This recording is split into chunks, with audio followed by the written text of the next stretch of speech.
Հարգելի հեռուստադիտողներ, մենք վերադարձանք, շնորհակալություն, որ մեզ հետ եք։ Ամեն տարի հունիսի 14-ին նշվում է արյան դոնորի համաշխարհային օրը։ Այս միջազգային օրը հաստատվել է 2005 թվականին Առողջապահության համաշխարհային ասամբլեայի կողմից։ Նպատակ ունենալով երախտագիտություն հայտնել կամավոր դոնորներին եւ բարձրացնել հանրության իրազեկվածությունը անվտանգ արյան պաշարների կարեւորության մասին։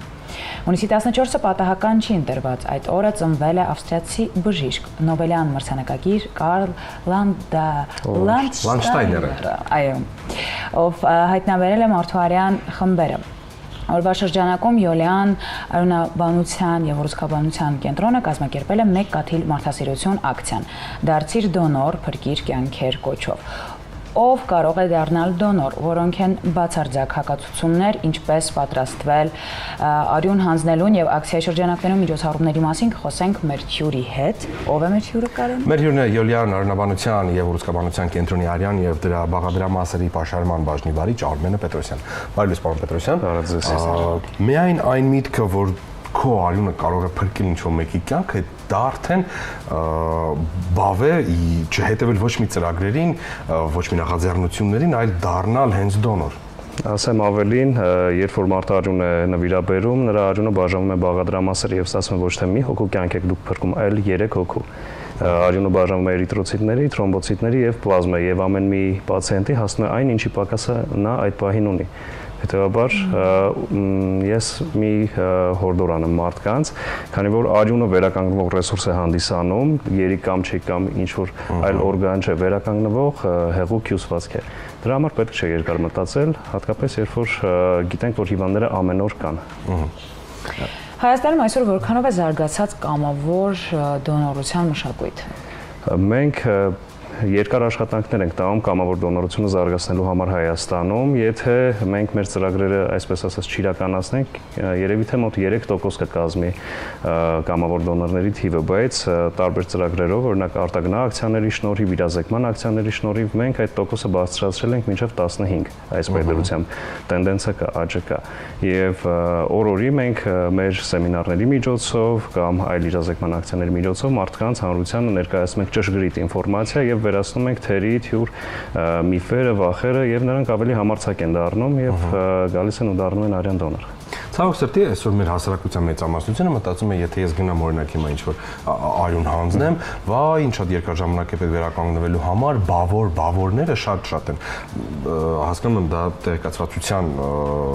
բացակայությունն է, բայց ես օրինակ sense համեմատություն եմ արել, չգիտեմ ինչքանով է ճիշտ, հա,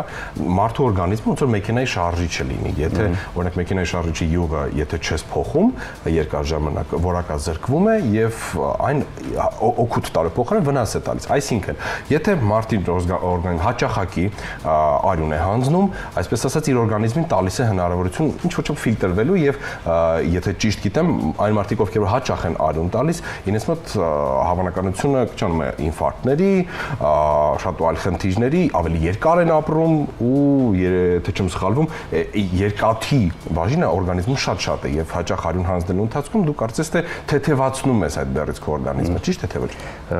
Մի քիչ ինտերպրետացիան այստեղ սխալ է, որովհետեւ այնպես չի, եթե մարդ արյուն չհանձնի, իր արյան բջիջները չեն թարմանա։ Արյան բջիջները ունեն կյանքի տևողություն եւ երբ որ լրանում է կյանքի տևողությունը, դրանք քայքայվում են եւ արդեն սինթեզվում են նոր բջիջներ։ Բայց երբ որ մարդ արյուն է հանձնում, ակտիվանում է արդեն ոսկրածուծը եւ առաջանում են նոր բջիջներ, ավելի երիտասարդ, որոնք ավելի էլաստիկ են, ավելի ճկուն են եւ մազանոթներով ծայրամասային հյուսվածքներ ավելի լավ են ներթափանցում։ Հետեւաբար նյութափոխանակությունը լավանում է եւ սնուցումը ծայրամասային հյուսվածքների եւս լավանում է։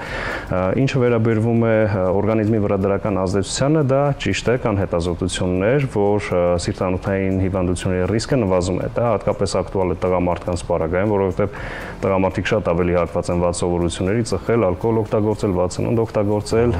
եւ այնպես է, որ բնությունը այնպես է արել, որ տղամարդկանց արյունը ավելի խիտ է տեստոստերոնի ֆոնին, իսկ կանայք նաեւ ամենամիս արյուն կորցնում են, ֆիզիոլոգիական կորուստ լինում է, թարմացումը անընդհատ գնում է տղամարդկանց մոտ, ոչ այդքան հաճախ է լինում։ Հետևաբար արյան դոնորությունը բավականին նպաստում է, կարելի ասած, բոլոր օրգան համակարգերի նյութափոխանակության լավացմանը։ Իսկ ովքեր կարող են դառնալ արյան դոնոր եւ ինչ հիմնական չափանիշներ կան։ Արյան դոնորները պետք է լինեն առողջ մարդիկ, պոտենցիալ առողջ մարդիկ, բնականաբար մենք ստուգում ենք այդ մարդկանց, ովքեր գալիս են եւ ցանկություն են հայտնում արյուն հանձնելու, նվազագույն չափորոշիչներ կան, տարիքը պետք է լինի 18 տարեկանը լրացած, նվազագույն քաշը կանանց պարագայում 52 կիլոգրամ է, տղամարդկանցը 62 կիլոգրամ, սրտի կծման հաճախականությունը, զարկերակային ճնշումը պետք է լինեն նորմայի սահմաններում եւ հեմոգլոբինի մակարդակը երկաթ, այսպես ասած, արյան տոկոսը ժողովրդի լեզվով, որպես ասենք, արյան տոկոսը պետք է լինի բավարար, այսինքն արյան պակասներ չունեն։ Նայեք, մենք ֆերիցինը մեր ռուտին հետազոտությունների մեջ չենք ներառում, բայց եթե մարդը հետազոտվել է եւ նշում է, որ կա ֆերիցինի պակաս, մենք ավելի կխորհուրդենք, որպեսզի նա սպասի վերականգնի ֆերիցինի մակարդակը, դրանից հետո նոր գա արյուն հանձնելու։ Մենք անում ենք արյան ընդհանուր քննություն, որտեղ երևում են բջիջների քանակը, հեմոգլոբինի մակարդակը կամ առանձին հենց հեմոգլոբինն ենք ստուգում մատը ծակելով։ Ֆերիցինը ռուտին հետազոտությունների մեջ չի մտնում։ Իսկ առողջ մարդը որքան հաճախ կարող է արյուն հանձնել։ Տարվա կտրվածքով տղամարդիկ կարող են հանձնել մինչև 5 անգամ, իսկ կանայք 4 անգամ, որովհետև կանայք ֆիզիոլոգիական արյուն կորուստ են ունենում, 2 ամիսը 1 ինտերվալով կարելի է հանձնել։ Ժողովրդի մոտ չգիտեմ ինչու տարածված է 6 ամիսը 1, տարին 1, այսպես շուտ ժամկետներ, ես անկեղծ չգիտեմ որտեղից են այդ թվերը եկել, բայց միջազգային պրոտոկոլներով 2 ամիսը 1 թույլատրվում է։ 2 ամիսը 1 ու կապ չունի թե ինչ ռիթմով, ինչ կյանքով են ապրում, ինչ սննդով, թե դա էլ իվերջո կապ ունի։ Նայեք, քանի որ մենք արյան հետ կորսում ենք նաև երկաթի որոշակի քանակություն, մենք պետք է մեր երկաթի քանակը վերականգնենք օրգանիզմում։ Հետևաբար մենք հորդորում ենք, որպեսզի արյուն հանձնելուց հետո մարդիկ լավ սնվեն, օգտագործեն հիմնական մսային, շատ օգտագործեն մսային կամ սպիտակուցային ծակման պրոդուկտներ, իսկ եթե բուսակերներ են, գոնե երկաթով հարուստ բուսական մթերք, ընկուզեղեն, բրոկլի եւ այլն, իսկ եթե չի բավարարում, դեղատնային արդեն հաբեր օգտագործեն երկաթի պաշարները վերականգնելու համար։ Իսկ ինչ ճանապարհ է անցնում նվիրաբերված արյունը մինչև հասնում է պացիենտին։ Նախ եւ առաջ արյունը, երբ որ մենք դոնորից վերցնում ենք, այն մշակվում է, բաժանվում է բաղադրամասերի, արդեն նշեցի դրա մասին, 3 բաղադրամաս ենք ստանում՝ էրիթրոցիտներ, թրոմբոցիտներ եւ պլազմա։ Էրիթրոցիտները պահպանվում են սառնարանում +2-ից +6 ջերմաստիճանային ռեժիմում մինչև 42 օր։ Թրոմբոցիտները պահվում են սենյակային ջերմաստիճանում 20-ից 24, մշտական ճոճման մեջ են դրանք գտնվում, մինչև 5 օր է պահպանման ժամկետը։ Իսկ թարմ սառեցված պլազման մինչև 3 տարի մենք կարող ենք պահպանել սառցարաններում -25-ից ցածր ջերմաստիճանային ռեժիմում։ Ու դրանից զատ դոնորներին մենք ամեն անգամ պարտադիր լաբորատոր հետազոտություններ ենք ենթարկում, պարտադիր ամեն անգամ ստուգվում է եւ արյան խումբ ռեզուսը եւ արյան միջոցով փոխանցվող վարակները, դրանք են հեպատիտ B, հեպատիտ C, միավ, սիֆիլիս եւ Հայաստանում նաեւ բրուցելոզ, որովհետեւ դա էնդեմիկ ինֆեկցիա է համարվում Հայաստանի համար։ Արյան կարգերն են շատ հետաքրքիր, որ կարգն է այս պայդրությամբ Հայաստանում դեֆիցիտ, հա, շատ, ու որ կարգն է շատ պահանջված։ Քանի որ Հայաստանում երկրորդ դրական խումբ ունեցող մարդկանց թիվը ամենամեծն է տոկոսային հարաբերությամբ աշխարհում, մենք ռեկորդ ենք սահմանել դրանով կարելի ասած։ Երկրորդ դրական արյան պահանջարկը ամենաբարձրն է օրվա կտրվածքով, հետո գալիս է առաջին դրական, երրորդ դրական եւ չորրորդ դրական։ Դրանից հետո արդեն գալիս են բացասականները, լի նույն հերթականությամբ երկրորդ բացասական, առաջին, երրորդ եւ չորրորդ բացասականներ։ Այստեղ կարևոր է նշել, որ ինչքան ավելի տարածված է արյան խումբը, այսինքն երկրորդ դրական օրինակի համար, այնքան մենք պետք է գիտակցենք, որ հիվանդներն էլ են շատ։ Այստեղ քանի որ բացասական խումբն էլ ավելի հազվադեպ է հանդիպում, մարդիկ մտածում են բացասական խումբը ավելի կարևոր է, քան դրականը, ոչ։ Դրական խմբի պահանջարկը ավելի բարձր է, իսկ բացասական խումբը կարիքի դեպքում դժվար է լինում գտնել տվյալ դոնորներին։ Դրա համար մենք մեր ռեգիստրը փորձում ենք մաքսիմալ լայնացնենք, նոր մարդկանց ընդգրկենք, որպեսզի մենք ունենանք նոր դոնորներ, նոր արյան խմբեր ունենանք, եթե կարիքը լինի այդ մարդկանց կանչենք։ Օրինակ ես առաջին բացասական եմ, դու։ Ձեր ամենաունիվերսալ արյունն է։ Ես չգիտեմ։ Կարիքը կա, որ ես մշտական։ Ամեն տեղ ունիվերսալ եմ ալի։ Քոնը ո՞ն է։ Ես չգիտեմ։ Ո՞ն, չգիտես, ես գիտեմ, առաջին բացասական։ Կարող եք ամենալ կստուգենք, կասենք։ Սիրով կգամ։ Ահա, այսինքն այդ հնարավորությունն է։ Ինչ որ ունիվերսալ մի բան պիտի լինի ամեն անգամ ստուգվում է, այո։ Ես ուղղակի չգիտեմ, երևի կոչով դիմենք կամ խնդրանքով, կարծում եմ մասնագետներն էլ արդեն նշում են, որ իրականում ոչ մի բարդություն, ոչ մի դժվարություն չկա։ Ինչ ուղերձ կցանկանայիք ուղղել եւ հղել այն մարդկանց, ովքեր այսպես երկմտում են, հասկացում են, մտածում են։ Ես արդեն նշեցի դրական կողմերը, եթե մարդիկ հետևում են մեր ցուցումներին, ինչպես նախապատրաստվել արյունատվությանը, դրանից հետո ինչ անել, ապա խնդիրներ չեն առաջանում մարդկանց մոտ։ Պետք չէ վախենալ արյունատվության process-ից։ Մենք ունենում ենք 18 տարեկանից սկսած դոնորներ, ուսանողներ եւ այլն, եւ նրանք երբ որ այդ համարձակությունը իրենց մեջ գտնում են եւ գալիս կյանքեր են փրկում, կարծում եմ ավելի մեծ սերունդը պետք է այդ պարտավորվածությունը եւս իր վրա վերցնի եւ հետ չկանգնեցնի նաեւ երիտասարդներին, քանի որ հաճախ է լինում, երբ որ մեծերը թերի ինֆորմացիան իմանալով ասում են չգնաս, չհանձնես, քո հետ ինչ-որ մի վատ բան կլինի եւ այլն։ Ես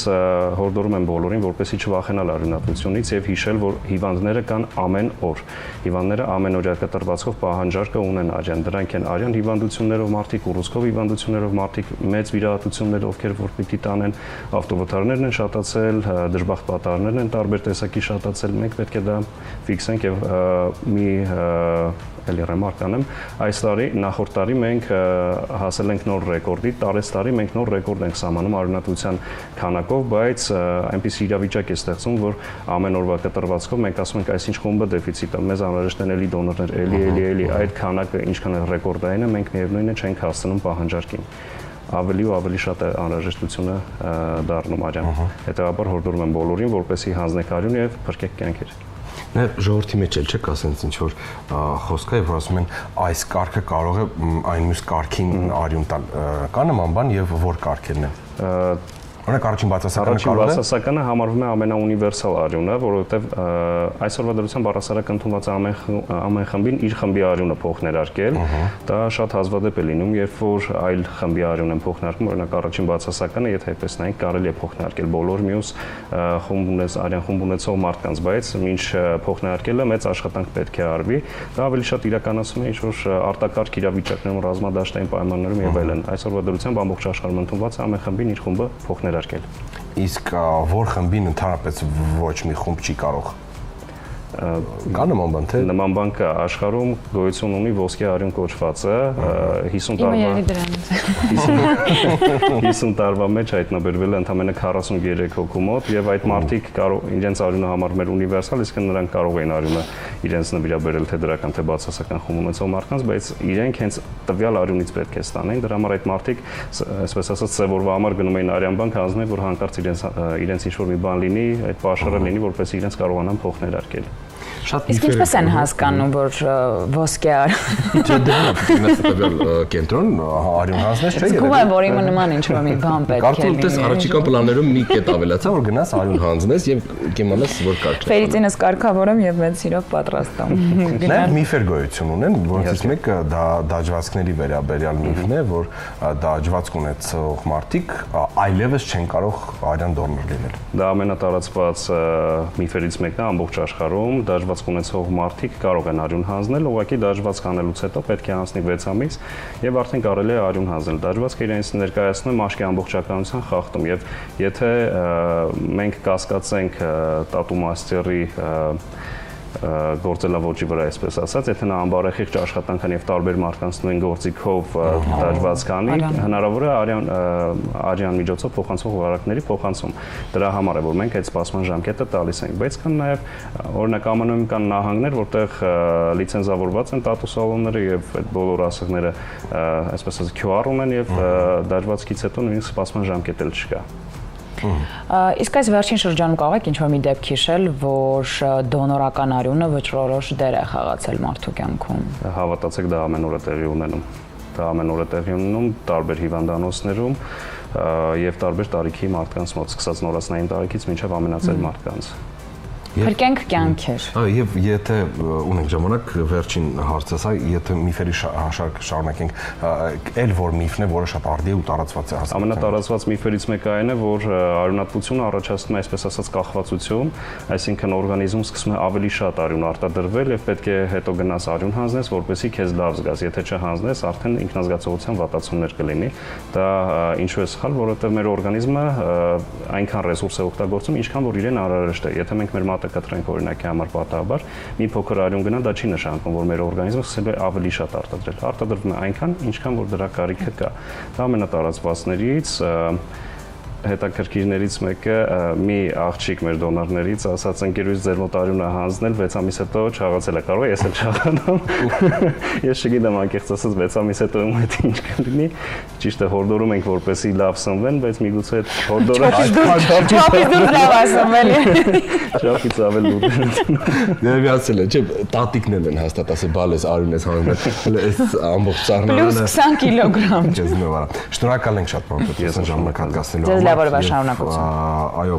մեկ կաթիլ մարդասիրություն, ակցիան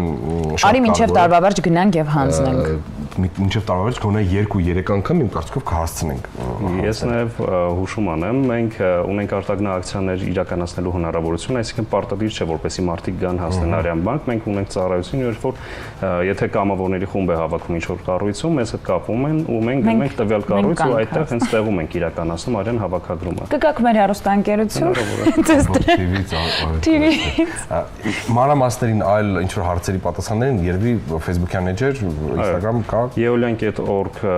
կայքն է մեր, կարող են մարդիկ մուտք գործել մեր կայք ու հետևեն ամեն ինչին։ Ինչպես նաև այո, մենք ունենք եւ Facebook-ում եւ Instagram-ում մեր էջերը, էլի Yeolian Hematology and Oncology Center, կարող են մտնել ուսումնասիրել։ Շնորհակալ եմ շատ բոլոր հարցերին։ Վստահ եմ այս եթերից հետո կլինեն մարդիկ, ովքեր որ ինչ որ թերի կարծիք ունեին դոնոր դառնալու վերաբերյալ եւ այդ ամենը իրենց մոտ չքվեց եւ նրանք որոշեցին գնալ հանձնել արյուն, ինչպես որ ես եւ Անահիտը։ Իսկ մեր հյուրներ Yeolian արյունաբանության եւ ուռուցքաբանության կենտրոնի Արյան եւ դրա բաղադրամասերի պաշարման բաժնի վարիչ Արմենը Պետրոսյան։ Շնորհակալ ենք շատ։ Ես եմ շատ շնորհակալ։ Ձեզ լավ օր, իսկ մենք այսքանով սամարափակվեցինք, կհանդիպենք վաղ արդեն այս տաղորում, բայց ոչ մեզ հետ Կրիստինայի եւ Թերեզայի հետ։ Հաջողություն ենք մաղթում նրանց։